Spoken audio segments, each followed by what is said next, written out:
Продюсер және композитор Максим Фадеев жаңа әннің жақын арада жарық көретінін айтты. Салты деп аталатын трек Салтанат Нүкенованың рухына арналған. Музыкант композицияның шығуы туралы Instagram парақшасында бөлісіп, әннің премьерасы 31 мамырға жоспарланғанын айтты. Пост астына Салтанаттың жақын туыстары Айтбек Амангелді мен Айнұр Нүкенова жазба қалдырып, Фадеевке алғысын білдірді.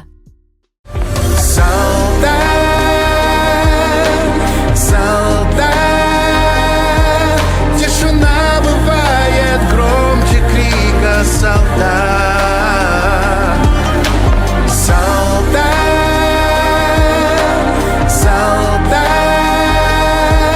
Поет голос о любви твоей легата. Қазақстан экс-министрдің әйелін өлтіргені туралы сұмдық жайтты оқыдым.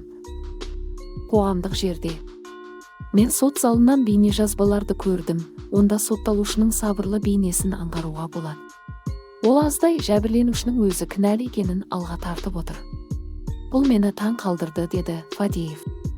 Фадеев Ресейде де тұрмыстық зорлық-зомбылықтан әйелдердің өлімі жиі тіркелетінін айтып, әлі күнге дейін қылмыс ретінде саналмайтынына өкініш танытты.